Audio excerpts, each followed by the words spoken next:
This presentation is on the effect of marine oil spills on wildlife. Here is listed a history of major marine oil spills that have greatly impacted the environment. Millions of gallons of oil have been put into the ocean, many by tankers that have crashed, depicted on the bottom right, that have released those millions of gallons of oil. Now, more commonly, blowouts of deep well sources, as depicted in the top right, are a main source of oil spills today. In 2010, there's Deepwater Horizon oil spill, which released 134 million gallons approximately of oil into the ocean. So here are some of the maps of millions of gallons of oil that has been spilled from 1969 until present. Ones that are smaller than 500,000 gallons are not on the map, as well as other countries besides the North American ones. So you can imagine how many more oil spills there are. Here are some responses to oil spills, but unfortunately, it still affects wildlife before majority of the oil can be cleaned up, and there's still lingering oil and they cannot clean up fully all of the oil. Here's the fate of oil. So the lighter oil will float on the surface of the ocean. Much of it is evaporated into toxic fumes, and the denser oil will actually sink down into the ocean, into the sediment, and some will disperse into the water and be taken in by animals, unfortunately. Exposure. So animals are exposed in a few different ways. So the adhesion to the exposed surface is a big part of that exposure, how well it sticks. If animals have fur or feathers, it's going to stick a lot more than a smooth surface. Animals will inhale oil fumes. Going through that surface slick, marine mammals will breathe those toxic fumes. Animals that have gills will take in directly that dispersed oil. The contact to the oiled areas will be dependent upon how long an animal spends in that area, whether it's going through that surface slick, needing to breathe, or it's going to be in that benthic region where the sediment oil is forming.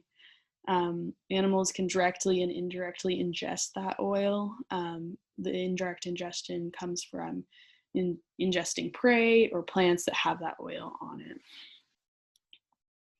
So some acute effects are hypothermia and reduced feeding / starvation. And this commonly comes from loss of thermoregulation for those mammals that have fur that are coated in that oil. They're not able to regulate their heat and will eventually either die from hypothermia, or there will be increased metabolic rates that will reduce their feeding and they will starve. Inhaling those toxic vapors on the going through that surface slick will cause animals to get those toxic vapors within them, and they also will absorb them into the skin if they're coated in it. They'll have decreased mobility as well. Oops, sorry.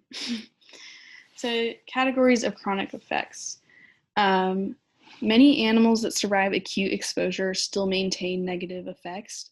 Direct chronic effects are continued effects directly after that acute phase.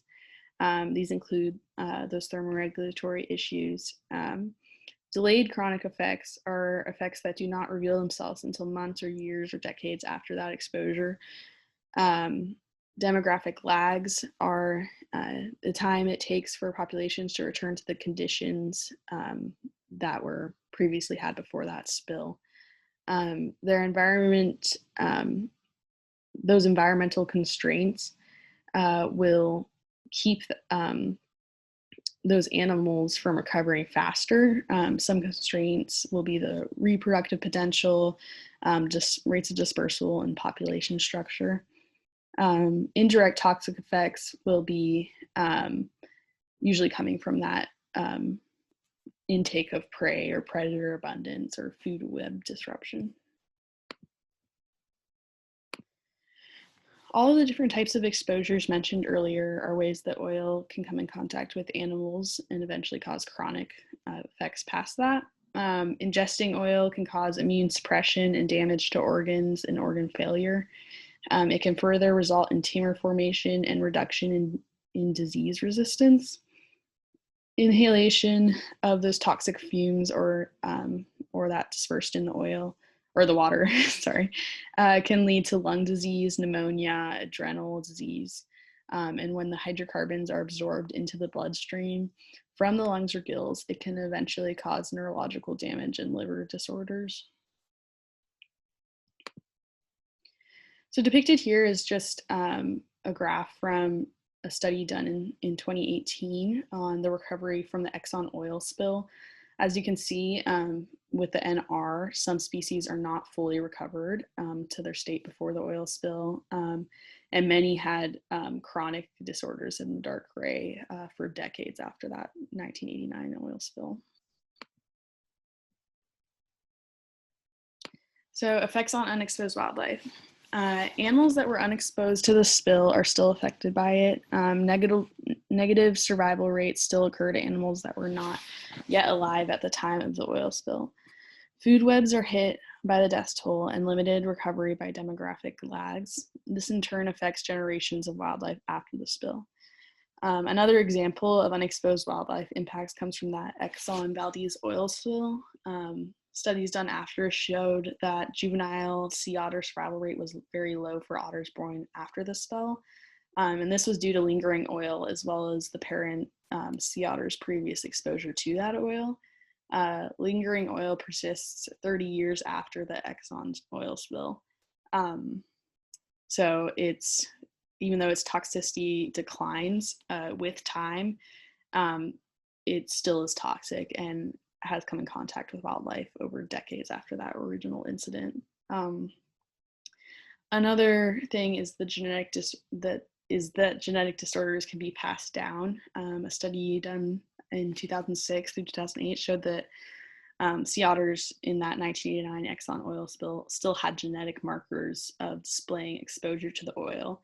The markers were signs of a molecular reaction to tumor formation, inflammation, and viral infection passed down from their parents. So what can we do? Well, there are ways that you can help. You can donate to local or federal oil cleanup organizations. There is National Oceanic and Atmospheric Administration, NOAA, and EPA, which is going to be Environmental Protection Agency, are federal organizations that are active in oil spill emergencies and are doing research to further protect those animals and prevent those oil spills. There are local organizations that you can donate to as well. One such one is the Prince William Sound Regional Citizens Advisory Council if you're in Alaska. Donating to these agencies continues their research for protecting wildlife and preventing those oil spills. And you can volunteer to help oil spill prevention.